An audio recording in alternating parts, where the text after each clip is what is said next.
መዝሙር 14ን በደንብ ይውል ይፈትሹ፣ በደንብ አድርጋችሁ መርምሩት። ሁከት ስጋዊ፣ ሁከት መንፈሳዊ አለ።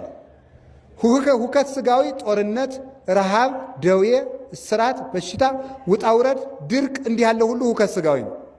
ሁከት መንፈሳዊ ደግሞ የአእምሮ ሰላም አለመሆን፣ አለመረጋጋት፣ መበጻበጽ፣ የሐሳብ መከፈል፣ የህሊና ሁከት፣ እንደገና ደግሞ ሲኦል መግባት ነው። ይሄ የነፍስ ሁከት ይባላል።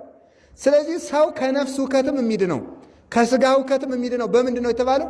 እነዚህን 10 ነገሮች የሰራ ሰው በስጋውም በምድር ላይ አይታወቅም፣ በሰማይም ሲኦል ገብቶ አይታወቅም። ከሁከት መዳን ከፈለጋችሁ እነዚህን 10 ነገሮች አድርጓቸው፣ ተለማመዷቸው። ምላችሁ አትግዱ፣ ባራጣ አታበድሩ፣ በአንደበታችሁ አሸንግሉ፣ በልቡናችሁ ክፋት አትርጉ፣ በእጃችሁ ክፋትን አትስሩ። ንጹሕ ሕይወት ይኖራችሁ። እንዲያ ከሆነ ሁከት የለባችሁ።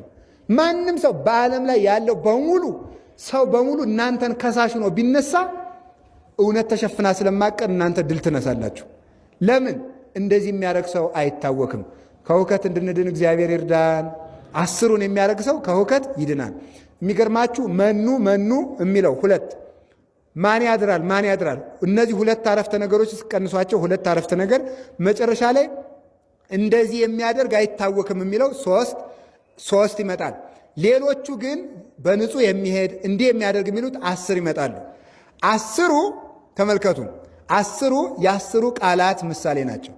አንድም የ10ሩ ሕዋሳት ምሳሌዎች ናቸው። 3ቱ ደግሞ የአብ የወልድ የመንፈስ ቅዱስ ምሳሌዎች ናቸው።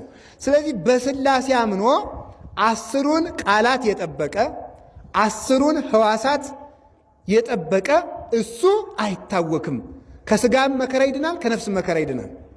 10ሩ ቃላት ከኔ በቀር ሌላ አምላክ አታምልክ ያለውን ጀምሮ ዘጸአት 20 ያለውን ዘርዝራችሁ መያዝ ነው። 10ሩ ሕዋሳት የሚባሉት ተመልከቱ እነማን ናቸው? 5ቱ ሕዋሳት ናቸው።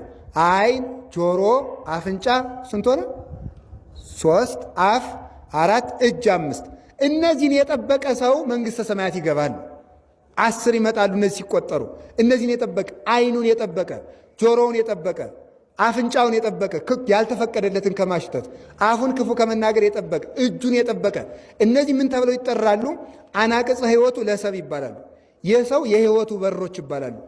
ሰው የሚድንም በእነዚህ በገባው ነገር ነው። ሰው የሚኮነን በእነዚህ በገባው ነገር ነው። እነዚህን በሮች የጠበቀ እነዚህን ሲጠብቅ 5 ደግሞ የነፍስ በሮች አሉት ከውስጥ 5 የስሜት ሕዋሳት የውጭ አለው፣ 5 የነፍስ አለው 10። እነዚህን የጠበቀ ሰው ይገባል። 10ሩን ቃላት የጠበቀ ሰው ይድናል። እነዚያ ሲወጠሩ ነው ድምፅ የሚሰጡት። በሰማዕትነት በትዕግስት አይምሮውን ፈትኖ የኖረ ሰው መንግሥተ ሰማያት ይገባል ይላል። ስለዚህ